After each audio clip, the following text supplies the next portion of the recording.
Le jour se levait à peine sur le bitume de Roissy, avec une brume épaisse qui restait accrochée au sol.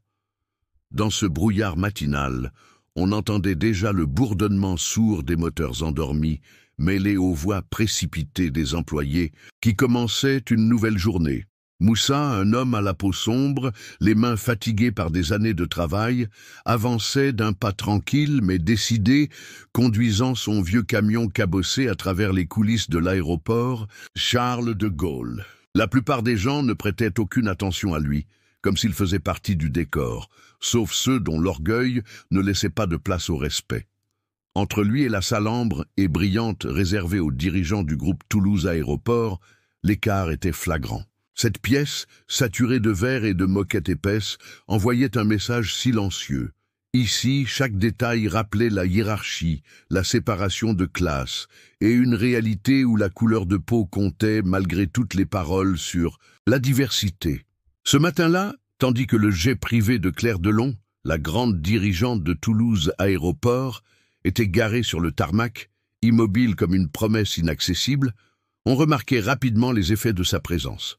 Rapidement, des murmures parcouraient le groupe de cadres en costume foncé. Certains se contentaient de jeter des regards rapides, mais moqueurs, dans la direction de Moussa. D'autres chuchotaient entre eux, affichant un sourire en coin dès qu'il passait, comme si sa simple présence remettait en cause leur confort. Pourtant, sous cette couche de politesse feinte, personne ne cachait vraiment la gêne ou même la condescendance dont Moussa était la cible depuis des années. Mais Claire, elle, observait la scène différemment. Derrière ses lunettes à la mode, elle semblait voir en Moussa quelque chose que les autres choisissaient d'ignorer. Une forme de dignité, un calme puissant, forgé dans l'effort et la patience. Il n'était pas simplement un employé anonyme, mais un visage familier, une personne qui résistait à la facilité des stéréotypes. Cela ne passait pas inaperçu pour elle. Même les remarques à voix basse s'arrêtaient parfois lorsque Claire croisait le regard de Moussa, ce qui faisait taire jusqu'au plus condescendant, ne serait-ce qu'un moment. En silence, une toute autre histoire semblait prête à se jouer entre ceux qui étaient habitués à tout posséder et un homme qui n'avait jamais cessé de réclamer sa place, même sans dire un mot. Moussa s'avança vers l'avion d'un pas, assuré, sans prêter la moindre attention aux regards appuyés qui pèsent sur ses épaules. Il les connaît bien, ces jugements silencieux, et il a appris à marcher droit malgré eux. Devant lui, la carlingue argentée du jet privé de Claire. Delon semble vouloir le tenir à distance, presque comme un avertissement qu'ici, seuls certains ont le droit d'ouvrir cette porte. Pourtant, Moussa, c'est avec ses mains qu'il dialogue, pas avec les mots ou les titres ronflants. Ses outils, rangés dans une vieille caisse cabossée, ne sont jamais loin, toujours prêts à répondre à son habileté et à sa patience. Pour lui, démonter un moteur ou resserrer un boulon, ce n'est pas juste un geste technique, c'est sa manière de défier la vie qui ne lui a jamais laissé de répit. Comme d'habitude, il commence sans hésiter. Ses doigts effleurent le métal glacé qui garde en lui les traces du temps et du passage des gens pressés. À chaque vis délogée, à chaque pièce inspectée, c'est un bout de sa propre histoire qu'il grave à l'intérieur de la machine. Personne n'enseigne ce genre de savoir dans les écoles de la capitale. Cela s'apprend ailleurs, dans la nécessité, dans les longues journées à réparer ce dont personne ne veut. Son visage reste concentré, mais au fond de lui, chaque petit progrès lui rappelle pourquoi il continue, même quand tout autour semble vouloir qu'il abandonne. Après un long moment de travail précis, Moussa sent enfin que les engrenages cèdent, dociles sous son toucher. Il replace le panneau, vérifie une dernière fois les branchements, puis lance le moteur. Un son doux et régulier emplit soudain l'air, chassant le silence anxieux qui venait des salons feutrés. Derrière la baie vitrée, la salle VIP s'arrête. Net, les conversations s'éteignent, les sourires disparus. Personne ne peut faire semblant. L'étonnement est visible, presque embarrassant. Qu'un homme comme Moussa, pas ingénieur diplômé ni fils de bonne famille, réussisse là où les spécialistes de renom ont échoué, cela dépasse l'entendement de la plupart. Surtout dans un endroit où les apparences sont censées tout régler, Son succès prouve que, finalement, le savoir-faire n'a pas de couleur ni d'adresse chic. Face à ce moteur qui ronronne désormais paisiblement, même les plus sceptiques n'ont plus rien à ajouter.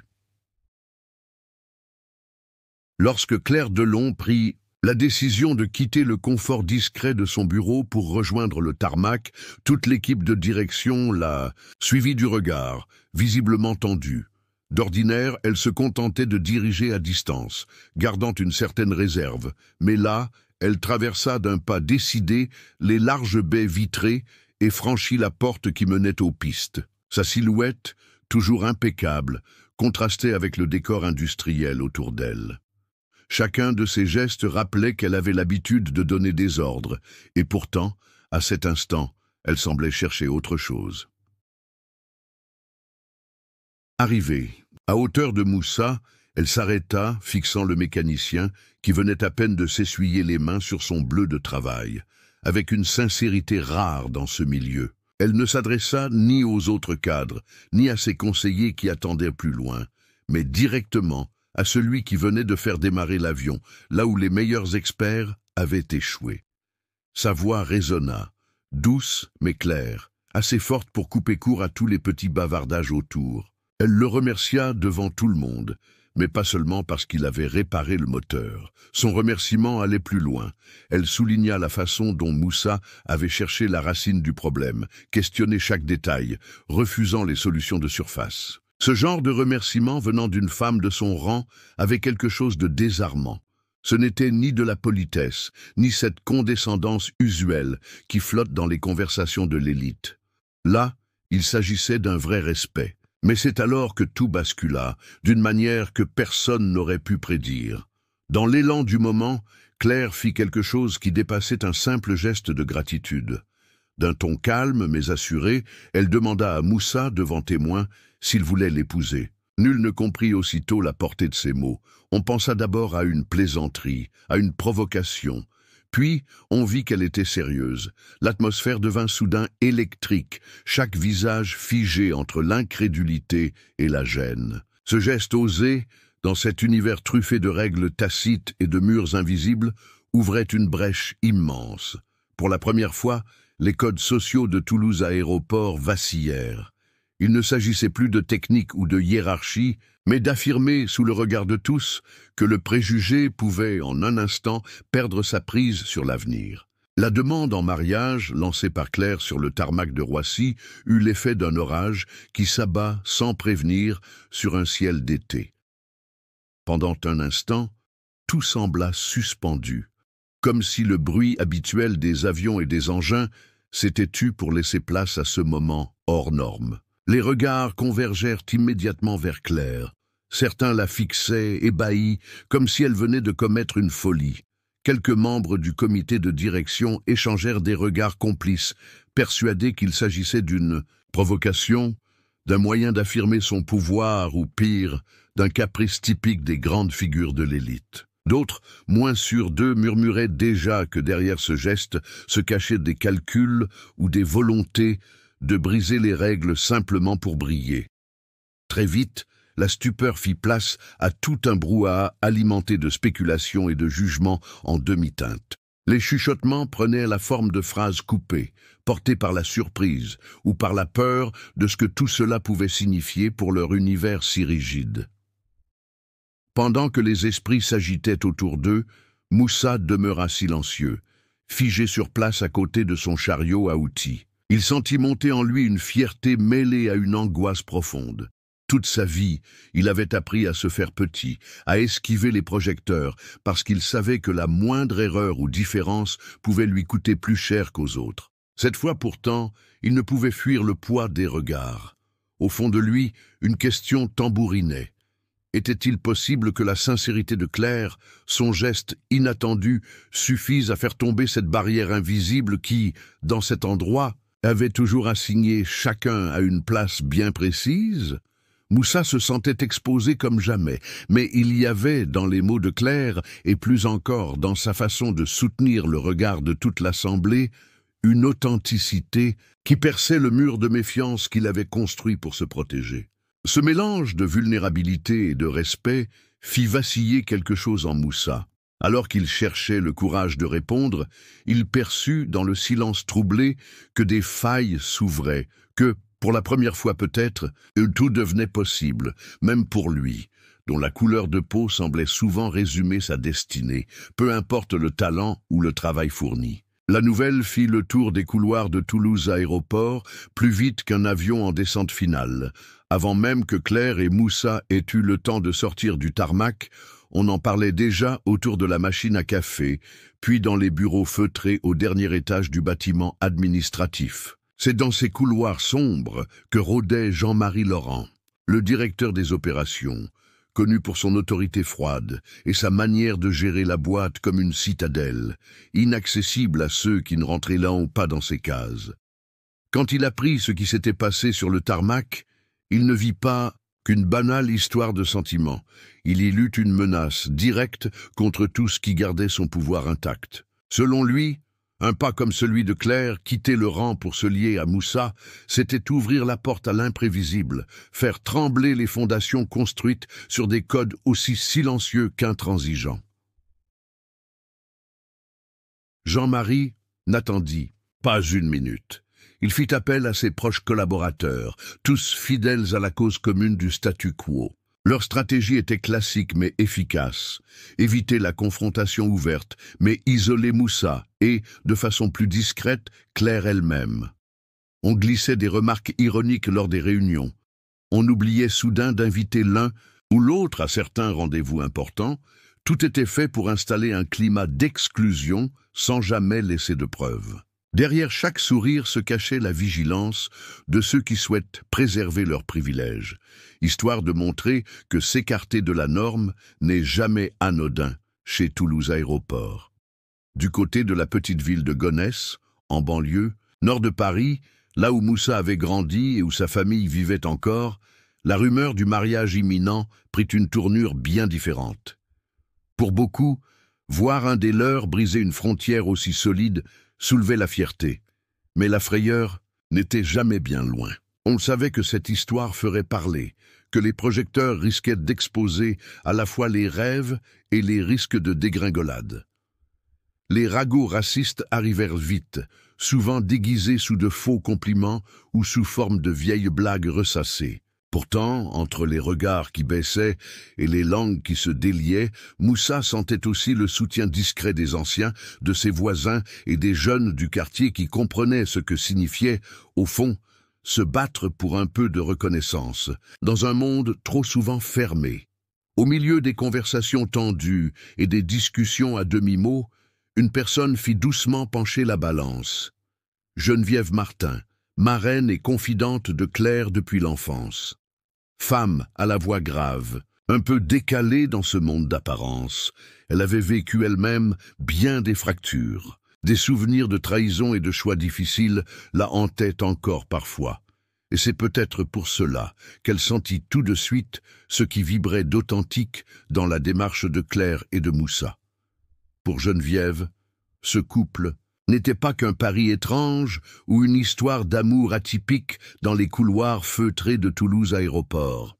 C'était une occasion rare de réparer quelque chose, non seulement dans la vie de sa filleule, mais aussi dans sa propre histoire. Geneviève prit alors la décision de soutenir Claire et Moussa, d'abord en agissant dans l'ombre.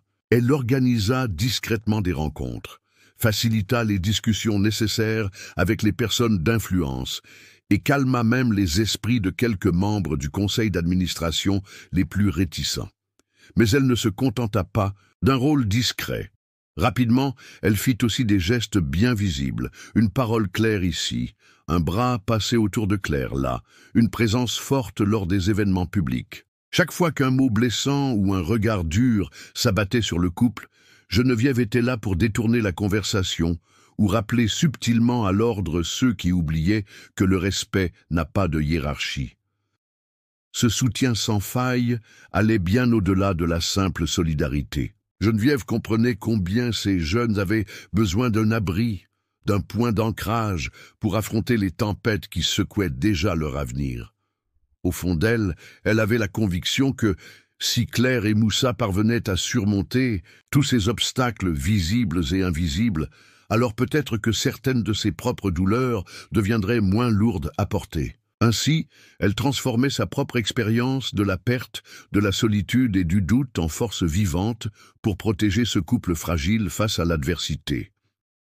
Grâce à son intervention dans les moments critiques, plusieurs tentatives de marginalisation, orchestrées par Jean-Marie Laurent, tombèrent à plat. Peu à peu, autour du couple, l'espace de solidarité s'agrandit, porté par la ténacité de cette femme que tout le monde avait peut-être sous-estimée. La première grande épreuve, pour Claire et Moussa, se présenta d'une façon inattendue. Un matin brumeux, alors que Moussa commençait à retrouver une routine plus paisible, un site de ragots bien connu décida de faire sensation en publiant d'anciennes photos de lui, prises dans les garages de Gonesse où il avait travaillé, plus jeune. Les clichés étaient accompagnés de phrases douteuses et d'un ton moqueur, visant clairement à le rabaisser. On y voyait Moussa, couvert d'huile de moteur, souriant devant des Renault presque bonnes pour la casse. L'article, sans jamais vraiment s'en cacher, insistait lourdement sur ses origines modestes, glissant ici et là des sous-entendus sur la couleur de sa peau. La rédaction suggérait à demi-mot que Claire, héritière d'une grande famille d'aéronautique, ne pouvait qu'être en train de vivre une folie passagère, une sorte de curiosité exotique, plus choquante qu'inspirante dans un milieu encore très marqué par ses préjugés. Face à cette attaque, beaucoup pensaient que Moussa choisirait le repli, comme tant d'autres l'avaient fait avant lui sous la pression. Mais il n'en fut rien. Ce qui surprit tout le monde, ce fut surtout la riposte qui se prépara calmement, loin des projecteurs. À Gonesse, au cœur de la cité où Moussa avait grandi, la communauté du quartier refusa de l'abandonner à la honte. En réponse à l'article toxique, un groupe de voisins et d'amis décida d'organiser un événement au centre culturel communal. Les messages circulèrent sur les réseaux sociaux. Les jeunes du coin dessinèrent des affiches. Et en quelques jours seulement, l'histoire de Moussa devint le symbole de toutes ces personnes qui, chaque jour, devaient prouver leur valeur contre les clichés et la discrimination. Le jour de l'événement, la petite salle du centre fut remplie bien avant l'ouverture officielle. Des enseignants, des commerçants, des écoliers et même quelques personnes âgées étaient venus soutenir Moussa en public. Les discours ne s'attardèrent pas sur le scandale, mais célébrèrent son parcours, ses débuts dans les ateliers, les journées longues, ses rêves et ses efforts ignorés des puissants. Grâce à la puissance des vidéos partagées sur Internet, ce message positif toucha rapidement d'autres quartiers, d'autres villes. Durant quelques jours, la fierté prit le pas sur la honte, et Moussa sentit qu'il n'était plus seulement le sujet d'une polémique. Il devenait une source d'inspiration, prouvant qu'on peut transformer l'humiliation en victoire, même dans les endroits les plus inattendus. Voyant que la vague de solidarité autour de Moussa ne s'éteignait pas, Jean-Marie Laurent, toujours déterminé à préserver son influence, passa à l'offensive. Cette fois, il mit sur pied un plan plus sournois. Profitant de ses connexions en interne, il fit fuiter de faux documents, soigneusement trafiqués, où il était écrit que Moussa, quelques années plus tôt, aurait tenté de poursuivre Toulouse Aéroport en justice pour des faits de racisme. Bien sûr, tout était inventé de toutes pièces, mais le but était clair, semer le doute dans l'esprit de Claire, mais aussi attirer la méfiance sur Moussa, pour le faire passer pour quelqu'un d'opportuniste, prêt à attaquer l'entreprise, dès que l'occasion se présentait. La nouvelle fit vite le tour des réunions du comité exécutif. Les membres du conseil administratif, jusque-là sur la réserve, commencèrent à se montrer plus agressifs envers Claire. Ils l'invitèrent à de longues réunions où, derrière des sourires forcés et des formules de politesse, il était sous-entendu qu'elle devait se justifier. On exigea d'elle des garanties. Leur relation, disait-il, risquait de tacher l'image de l'entreprise. Si elle devait s'accompagner de polémiques publiques, par moments, les questions devenaient ouvertement déplacées. On lui demanda si elle était vraiment consciente des risques de scandale, si elle était certaine du passé de Moussa, si ce dernier ne manigançait pas pour profiter de sa situation. Toute l'hostilité, même bien dissimulée, parvenait jusqu'à elle dans chaque échange, rappelant que leur choix personnel n'était toléré que s'il n'embarrassait pas la direction. Du côté de Moussa, cette nouvelle diffamation le blessa. Mais ce fut surtout la pression sur Claire qui le mit en colère. Il l'avait vue forte, debout face au monde, mais il savait que derrière sa façade, cette guerre insidieuse l'épuisait. Leur couple, déjà chahuté, était à présent mis à l'épreuve à chaque instant. Au travail, dans les médias, parmi les amis, même auprès de leur famille, ils réalisèrent qu'il leur faudrait défendre bien plus que leurs sentiments. Avant même de penser au bonheur simple d'être ensemble, il leur fallait crier haut et fort la dignité de leur choix et prouver, à eux-mêmes comme au monde entier, que leur union ne devait rien à la honte ni au calcul, mais tout à leur courage, leur respect et leur humanité.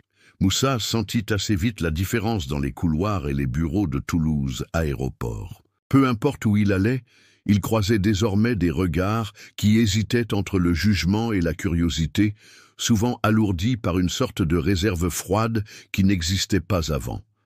Certains collègues, avec qui il échangeait des plaisanteries, lors des pauses café, devinrent soudain très polis, presque distants, comme s'ils cherchaient à se protéger d'une mauvaise réputation par simple contact. Même dans les ateliers où il était comme chez lui, on posait maintenant des questions lourdes de sous-entendus, jamais directes, mais assez claires pour qu'il en sente tout le poids. Dehors, dans les transports ou au marché, il lui arrivait d'être reconnu par de parfaits inconnus. Certains le félicitaient à voix basse, d'autres, en revanche, ne se gênaient pas pour le regarder de travers ou murmurer des mots acerbes derrière son dos. Le plus dur survint lors d'une grande assemblée organisée par la direction pour rassurer les investisseurs et les actionnaires. Ce jour-là, la salle du conseil, habituellement remplie de bavardages feutrés, était chargée d'échanges tendus et d'attentes.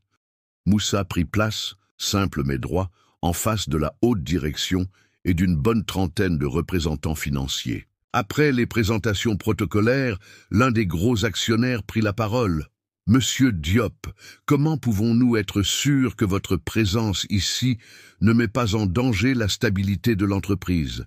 N'est-ce pas tout cela qu'une passade, une opération de communication risquée ?» D'autres voix rebondirent, certaines plus agressives, d'autres déguisées en fausse politesse. Les questions fusaient. Ses compétences réelles, ses intentions vis-à-vis de Claire, sa loyauté envers la société. L'ambiance devenait presque gênante. Moussa se contenta de respirer lentement, posant calmement son regard sur chacun de ses détracteurs. Il répondit sans hausser la voix, sans minimiser ce qu'il ressentait, mais en restant ferme sur sa place, son expérience et ses valeurs. Il parla de son parcours, de ses rêves, du travail qu'il avait accompli et des défis affrontés, sans jamais implorer la pitié ni se montrer arrogant. Ce calme, cette sincérité touchèrent même ceux qui avaient prévu de le faire tomber. Certains directeurs décontenancés se rendirent compte qu'ils ne pouvaient pas simplement ramener Moussa à un cliché ou à une histoire passagère. Pour la première fois, des voix habituellement critiques commencèrent à voir, au-delà des préjugés, la véritable valeur de l'homme face à eux. Face à cette pression croissante, Claire comprit que la tempête ne s'arrêterait pas si elle se contentait de se défendre ou de faire profil bas.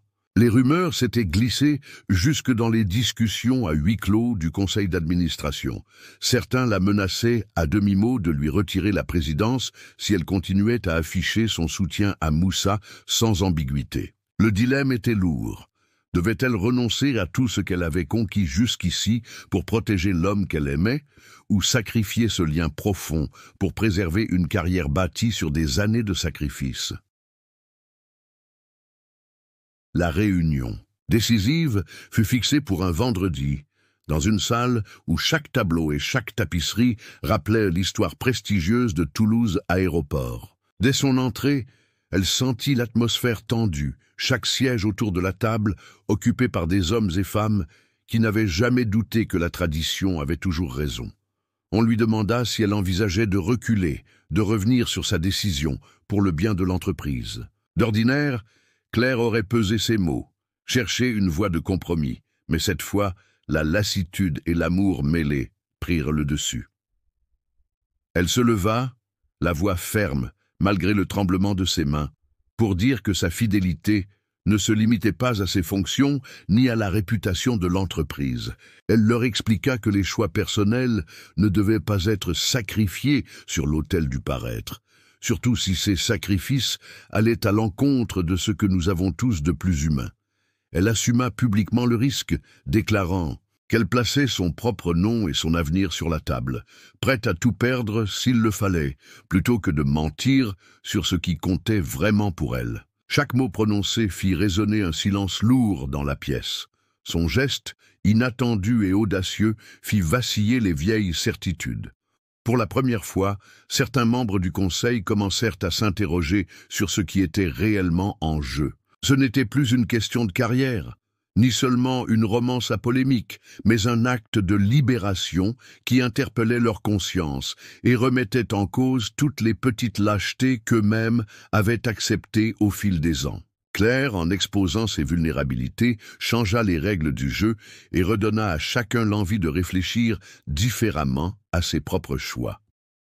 Malgré l'ampleur que prenait l'affaire dans les journaux et à la télévision, où chaque émission débattait de la dimension raciale ou sociale de l'histoire de Claire et Moussa, Geneviève n'était jamais loin. Elle continuait d'agir avec discrétion, mais efficacité, convaincue que le vrai changement ne vient pas seulement des discours ni des polémiques, mais surtout des gestes quotidiens et des investissements concrets dans la vie des autres. En secret, elle avait décidé de soutenir une idée née lors d'une conversation avec Moussa, transformer le vieux hangar familial de cette banlieue de Gonesse en un lieu vraiment utile. Geneviève, sans jamais réclamer le moindre remerciement, utilisa une partie de son épargne pour financer la rénovation du bâtiment. Les travaux commencèrent modestement, mais tous ceux qui connaissaient un peu Moussa vinrent offrir leur aide, qu'il s'agisse d'anciens collègues ou de jeunes du quartier désireux d'apprendre. Petit à petit, l'endroit changea d'ambiance. L'odeur de la poussière laissa place à celle de l'huile neuve, les murs furent repeints, des étagères remplies d'outils neufs furent installées et un grand panneau « École populaire de mécanique » fut accroché à l'entrée. Rapidement, l'école attira une vingtaine d'adolescents du coin, garçons comme filles, qui trouvaient là un espace pour imaginer autre chose que les galères habituelles. Moussa, qui n'avait jamais oublié d'où il venait, prit plaisir à partager tout ce qu'il avait appris, expliquant comment démonter un moteur ou réparer des freins, mais aussi comment garder la tête haute face aux difficultés. Geneviève passait souvent, toujours discrète, regardant l'énergie des jeunes et la fierté de son filleul sans jamais s'imposer. Ce nouveau lieu devint rapidement bien plus qu'un simple atelier. Les conversations, les éclats de rire, les histoires partagées entre deux réparations tissaient un lien fort, capable de briser l'isolement que beaucoup ressentaient. Chaque vis serrée par un apprenti, chaque panne résolue, était comme un clin d'œil à tous ceux qui pensaient que rien ne pourrait changer. L'école de mécanique devint le symbole de leur combat, la preuve que si la société voulait vraiment avancer, il ne suffisait pas de promettre. Il fallait agir, là, au cœur même des quartiers qu'on oublie trop souvent. Pour Claire et Moussa, ce projet donnait enfin du sens aux épreuves traversées, une victoire plus puissante que les mots. Les choses auraient pu continuer dans cette tension permanente, avec les rumeurs qui circulaient et les critiques toujours prêtes à surgir à la moindre occasion, si un événement anodin n'était pas venu tout bouleverser. Un samedi après-midi, le quartier de Gonesse s'animait pour la grande fête annuelle organisée au centre culturel, où l'école de cette mécanique avait justement installé un petit stand. Moussa était là, au milieu des bénévoles, distribuant sourires et poignées de main, heureux de voir autant de familles rassemblées autour des animations et des stands d'artisanat. Alors que les discussions allaient bon train et que les enfants se pressaient autour des ateliers, un jeune garçon, Léo, s'est approché en traînant sa vieille bicyclette déglinguée. Il avait l'air embêté. Sa chaîne avait sauté et la roue arrière tournait dans le vide. Les adultes alentour hésitaient, mais Moussa, sans réfléchir, posa au sol tout ce qu'il avait dans les bras et s'agenouilla à côté de Léo. Il lui demanda calmement de lui montrer le problème. Devant tout ce petit monde, il entama la réparation avec le garçon, lui expliquant chaque étape. Remettre la chaîne, vérifier les freins, regonfler les pneus. Léo, d'abord intimidé par la foule, se détendit peu à peu, encouragé par la patience et la simplicité de Moussa. Une bénévole, amusée par la scène et convaincue que ses petits gestes comptent plus qu'on ne le pense, sortit son téléphone et commença à filmer. Bientôt, d'autres s'approchèrent, captant l'instant où Moussa, les mains noires de graisse, donna le guidon à Léo. « Allez, mon gars, va tester ça !» Le sourire du garçon et l'applaudissement spontané qui suivit touchèrent tous les présents, mais c'est sur Internet que la scène connut le plus d'écho. Les images se sont retrouvées très vite sur tous les réseaux sociaux. Sur Twitter, sur Instagram et même dans les groupes Facebook du quartier, on ne parlait plus que de ce simple moment, qui tranchait radicalement avec la mauvaise presse reçue ces derniers mois. Beaucoup de ceux qui critiquaient Moussa se sentirent obligés de reconsidérer leur opinion. On ne parlait plus de polémique ni de préjugés. On discutait de générosité, d'écoute, de rôle modèle pour les jeunes. Parfois, il suffit d'un geste sincère pour que les murs, même les plus solides, commencent à s'effriter et ce jour-là, c'est la solidarité qui redonna espoir à tout un quartier. Mais Jean-Marie Laurent n'était pas homme à accepter la défaite en silence. Voyant la vague de soutien qui grandissait autour de Claire et Moussa, il mit en place une offensive beaucoup plus agressive. Profitant de ses années d'expérience et de ses réseaux parmi les investisseurs, il monta un dossier destiné à forcer une fusion avec une grosse multinationale du secteur, espérant ainsi écarter Claire de la présidence de Toulouse Aéroport. Ce plan préparé dans l'ombre était fait de pression, de sous-entendus malveillants et de fausses promesses. Il promettait un avenir paisible, sans scandale ni anomalie, à ceux qui accepteraient de le suivre dans cette opération risquée. Jean-Marie contacta certains gros actionnaires, leur montrant des chiffres soigneusement sélectionnés, et pour les inquiéter sur le futur de l'entreprise si l'instabilité persistait. Dans le même temps, il fit circuler la rumeur que Claire avait perdu toute objectivité à cause de sa relation avec Moussa, la faisant passer pour une présidente incapable de défendre les intérêts de la société. Les rendez-vous secrets se multiplièrent. Le climat s'alourdit à chaque nouvelle réunion. Rapidement, des voix d'ordinaire silencieuses commencèrent à exiger davantage de transparence, et plusieurs fidèles de Claire lui tournèrent le dos, cédant à la peur de se retrouver du mauvais côté de la future direction. Lorsque Claire comprit l'ampleur du complot, ce fut comme un coup de massue. Elle découvrit des enregistrements, des emails piégés, toute une toile patiemment tissée pour lui faire perdre sa légitimité et la placer dans une impasse. Perdre le travail de toute une vie, voir son rêve démoli par un homme calculateur, la secoua plus qu'elle ne voulait l'avouer. Pourtant, cette épreuve lui fit comprendre que résister avait désormais une portée bien au-delà de sa propre carrière. Autour d'elle, la méfiance faisait place à une forme de résignation, mais dans le regard de Moussa, elle retrouva un soutien inébranlable. Ils prirent alors une décision difficile. S'il fallait tout perdre pour rester fidèles à eux-mêmes, alors ils étaient prêts. Claire et Moussa commencèrent à imaginer un autre projet, loin des contraintes des conseils d'administration hostiles et des manipulations d'anciens alliés. Ils savaient qu'ils allaient devoir repartir à zéro. Mais désormais, c'était ensemble et sur des bases honnêtes, nourries par leurs épreuves et par l'envie profonde de construire quelque chose qui leur ressemble vraiment. Le plan de Jean-Marie arriva à son apogée lors d'un grand gala organisé dans l'un des hôtels les plus chics de Paris, un endroit où chaque cristal et chaque tapis évoquait le prestige du groupe Toulouse Aéroport. Les invités s'étaient mis sur leur 31 et tout le monde attendait de voir comment la soirée allait tourner. Dès leur arrivée, Claire et Moussa sentirent que quelque chose clochait.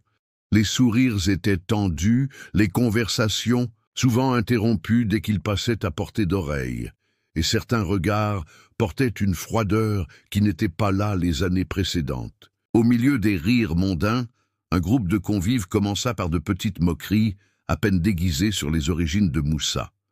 Ce qui avait débuté par une blague maladroite se transforma, vers après vers, en remarques cinglantes. Quelques invités glissèrent des allusions sur ceux qui n'ont pas grandi avec le bon réseau. D'autres évoquèrent les traditions qu'ils tenaient à défendre sous couvert de fausses politesses. La tension monta, et bientôt, plusieurs regards se tournèrent ostensiblement vers le couple, guettant leur réaction, cherchant peut-être à les pousser à bout. Moussa, habitué depuis toujours à ce genre de situation, serra les dents. Mais cette fois, la manière publique dont il était pris à partie dépassait toutes les limites. Chaque mot, chaque éclat de rire teinté de mépris résonnait fort sous les plafonds dorés de la salle. Il sentit sa gorge se nouer et plus d'un invité mal à l'aise détourna les yeux, incapable de soutenir la scène. C'est alors que Claire se leva brusquement. Elle prit le micro, sans attendre qu'on lui en donne l'autorisation, et fit taire la salle d'une voix que personne ne lui connaissait. Un calme inattendu s'abattit, tous les regards aimantés par la sincérité et la force de ses mots. Claire n'y alla pas par quatre chemins. Elle rappela que le respect était la base de tout ce que le groupe prétendait représenter, et que la réussite ne justifiait jamais l'exclusion ou l'humiliation. Droit dans les yeux de ses collègues, elle déclara que ni elle ni Moussa n'avaient quoi que ce soit à renier, puis elle annonça, sans détour, sa rupture définitive avec ses traditions étroites et ce club fermé auquel elle ne souhaitait plus appartenir. La surprise fut totale.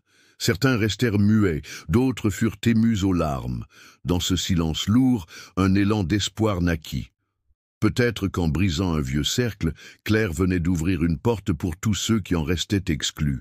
Après cette soirée qui avait marqué un tournant décisif, Claire ne revint pas sur sa décision.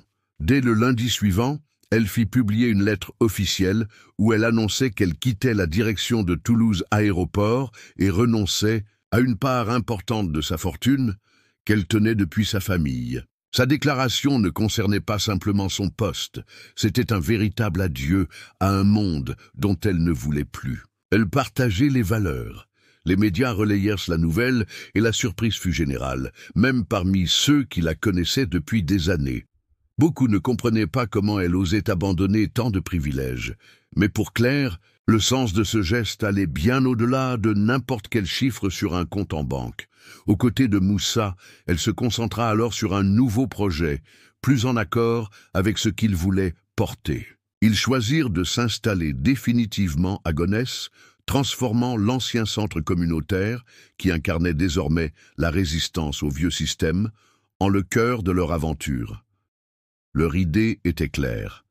Créer un vrai lieu d'accueil et de formation pour les jeunes qui n'avaient jusque-là eu accès ni à l'entreprise, ni au réseau, ni même à la confiance souvent réservée aux héritiers du système.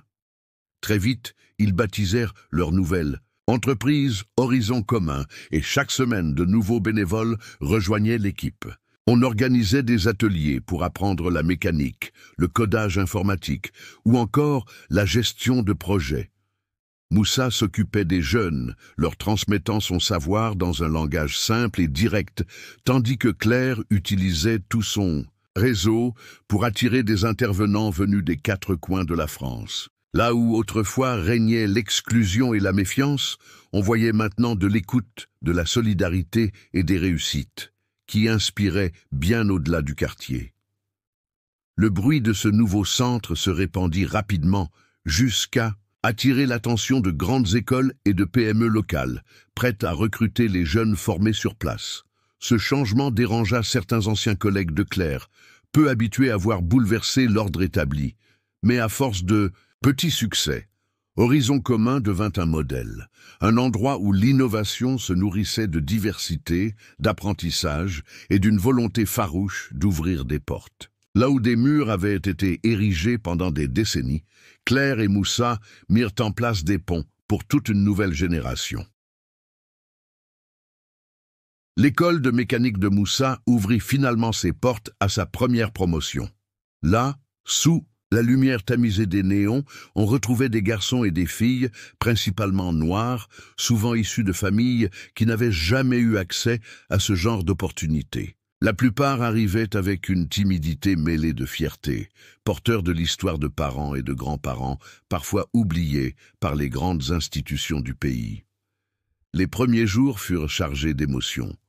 Certains parents n'avaient même pas osé espérer voir un jour leurs enfants intégrer un lieu où on leur ferait confiance, où on leur apprendrait un véritable métier.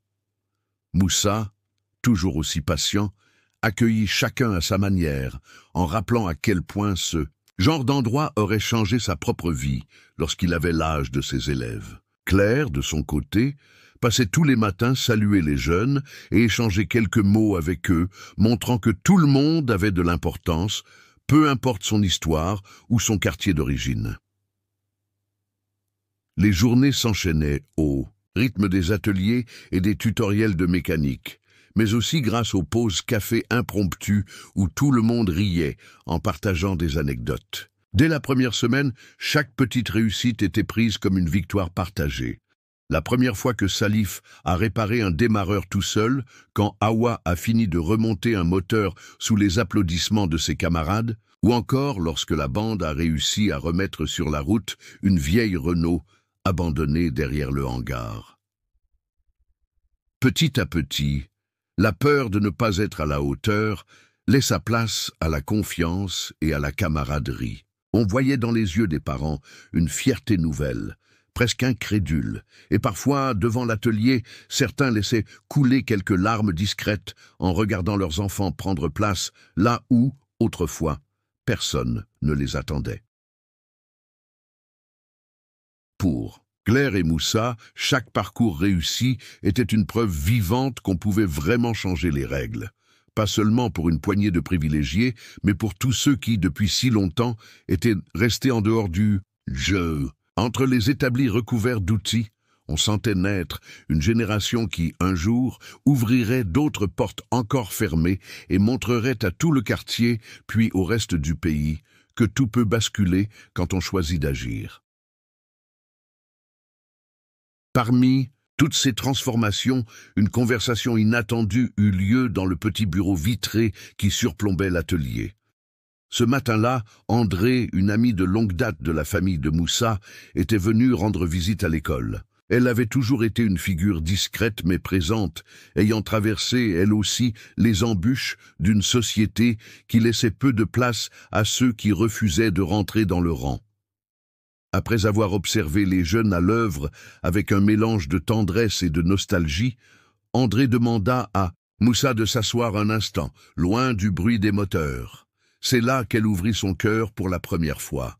La voix un peu tremblante, elle raconta à Moussa les souvenirs jusque-là enfouis de sa jeunesse. À une époque, elle avait voulu défendre un ami injustement accusé, mais sous la pression de son entourage, elle n'avait pas osé parler. Ce silence lui avait coûté cher. Le regret, le sentiment d'avoir manqué à son devoir d'humanité, mais surtout l'isolement qui s'ensuivit. Elle lui confia combien elle avait redouté la solitude, la peur d'être montrée du doigt, ou encore celle de perdre la considération de sa famille. À force de cacher ses doutes et de taire ses convictions, elle s'était retrouvée, pendant des années, à jouer un rôle qui n'était pas le sien. Ces paroles touchèrent Moussa plus qu'il ne voulait le montrer. Il comprit alors que les obstacles ne se résumaient pas seulement au regard ou aux lois tacites imposées de l'extérieur. Parfois, les chaînes les plus lourdes étaient celles qu'on traînait à l'intérieur de soi, faites de non-dits, de peur et de vieux réflexes pour ne pas déranger. Quitter son confort, affronter la crainte du rejet, cela demandait un courage quotidien que même les proches ne voyaient pas toujours. Ce jour-là, alors que la lumière filtrait à travers la verrière, Moussa sentit un poids se déplacer. En lui, Il se dit que pour avancer, il ne devait plus simplement lutter contre les barrières visibles ou les injustices subies par les autres, mais aussi se libérer, lui, de l'idée qu'il avait à cacher une part de son histoire, de ses sentiments. Cette prise de conscience résonna fort. S'il voulait bâtir avec Claire une vie vraiment honnête et entière, il lui faudrait apprendre à ne plus fuir, à s'accueillir lui-même aussi franchement qu'il avait appris à accueillir les autres.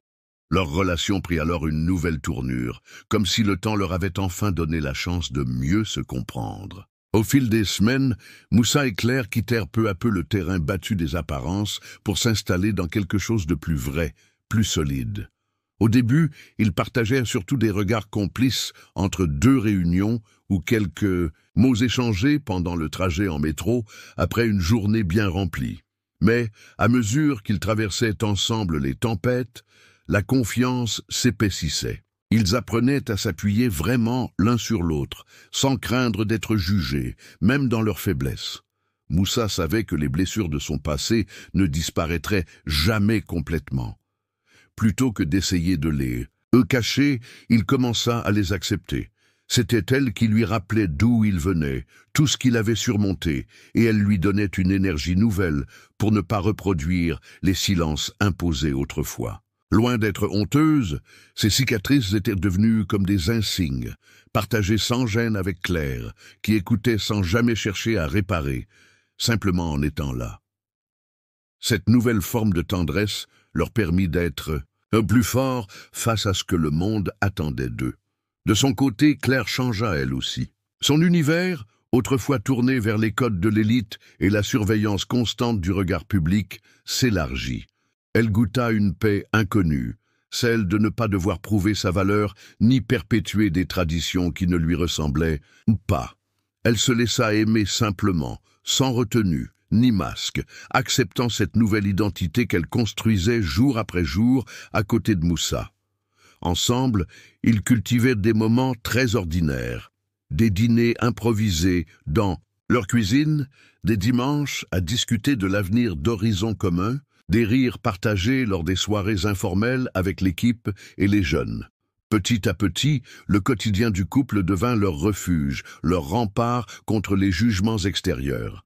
Ici, il n'y avait plus d'obligation de plaire ou de correspondre à une attente. Seul comptait de l'écoute, le respect et la reconnaissance de la force de l'autre. Dans cet espace à l'abri du bruit, ils se redécouvraient chaque jour, tissant des liens qui rendèrent le reste du monde, avec ses exigences et ses codes, un peu moins oppressants. Au cœur de cette métamorphose, le centre Horizon commun décida d'organiser un grand festival communautaire à Gonesse. Cet événement n'était pas qu'une fête, il symbolisait l'esprit de solidarité qui, peu à peu, s'était ancré dans tout le quartier. Durant plusieurs semaines, Claire et Moussa s'étaient plongés dans les préparatifs, main dans la main, avec l'équipe de bénévoles et les jeunes du centre. Chacun trouvait sa place.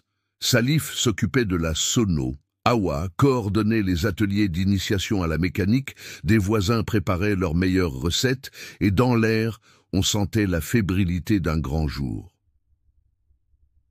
Le jour. Venu, le terrain derrière l'ancien centre communautaire fut envahi par la musique, les rires et les couleurs. Il y avait des stands de nourriture, des expositions de vieilles motos, et de moteurs remis à neuf, et même de petits spectacles improvisés par les enfants. Parmi la foule, on reconnaissait de vieux amis de Moussa, ainsi que des partenaires d'affaires, venus soutenir l'aventure, sans oublier les habitants du quartier qui participaient pour la première fois à un tel rassemblement. Au fil de l'après-midi, les conversations alternaient entre souvenirs et projets d'avenir. Et plus d'un invité évoquait le chemin parcouru par Claire et Moussa depuis leur début difficile. Entre deux animations, Moussa passa plusieurs fois devant l'un des vieux avions, restauré avec soin par les jeunes du centre. Ce symbole de liberté, posé là au milieu des machines et des outillages, semblait relier passé, présent et futur dans une même promesse. Soudain, au moment où le soleil commençait à décliner, Moussa sentit comme une évidence. Il prit une grande inspiration, chercha Claire dans la foule et quand leurs regards se croisèrent, il la rejoignit. Là, sous les applaudissements discrets de leurs amis, entourés de moteurs et de souvenirs, Moussa s'agenouilla devant elle, inversant sans hésiter la question qu'elle lui avait posée des mois plus tôt. Avec une émotion palpable, il demanda à Claire de l'épouser. Des larmes brillèrent dans les yeux de Claire, des larmes de reconnaissance plutôt que de surprise. Pour elle, comme pour Moussa, tout ce chemin ensemble avait montré que les vraies révolutions se forgent au quotidien, dans la fidélité aux promesses silencieuses et dans l'affection partagée. Leur baiser, qui scella cette demande, fut applaudi par toute la communauté, portant tous ensemble un regard lumineux vers l'avenir. Quelques mois plus tard, lorsqu'arriva le grand jour, le couple choisit une colline au nord de Gonesse pour célébrer leur mariage. Le soleil descendait lentement derrière la ligne des arbres, et les vieilles machines retapées par les jeunes de Horizon commun se dressaient tout autour, comme les témoins muets de cette aventure collective. Les invités s'installèrent sur de longues nappes posées dans l'herbe, riant doucement en échangeant souvenirs d'enfance et anecdotes du centre. Pour Moussa et Claire, l'ambiance était simple, sans artifice, fidèle à tout ce qu'ils avaient construit depuis des mois, sincère, populaire, à l'image de cette famille élargie qu'ils avaient réunie autour d'eux. Au moment où la cérémonie commença, l'émotion se lisait sur les visages. On voyait dans la foule des anciens camarades de Moussa, les jeunes qui avaient retrouvé confiance grâce à l'école de mécanique, des voisins touchés par la générosité de Claire, et même quelques inconnus venus parce qu'ils voulaient croire que le changement était possible. Pas besoin de décors précieux ni de discours grandiloquents. Leurs regards complices, leurs mains serrées au moment d'échanger les mots simples du « oui » suffisaient à dire ce qui comptait vraiment. Ce mariage n'avait rien à prouver. Il n'y avait ni parure de prestige, ni cortège impressionnant, juste la certitude partagée d'avoir traversé ensemble vents et marées. Pour Claire et Moussa, cet instant marquait surtout le début d'une nouvelle aventure, fondée sur le respect de l'autre, l'acceptation de leur lumière comme de leur faiblesse, et la fierté de s'être choisis chaque jour malgré les doutes, les regards et les blessures du passé. Quand la fête battit son plein, qu'on servit le couscous à côté des tartes préparées par les mamans du quartier, que la musique poussa petits et grands à danser jusque tard dans la nuit, personne n'avait envie que ce moment s'arrête. Sur cette colline, la symbolique du lieu s'était inversée. Gonesse était devenue, grâce au chemin parcouru par le couple et leur communauté, un terrain fertile, où rêve, courage et solidarité prenaient racine. Au fond, Moussa et Claire avaient montré à tous qu'il ne suffit pas de dépasser les barrières extérieures pour gagner. La vraie victoire réside dans la capacité à redéfinir ce que signifie aimer, résister et avancer main dans la main pour inventer ensemble un autre demain.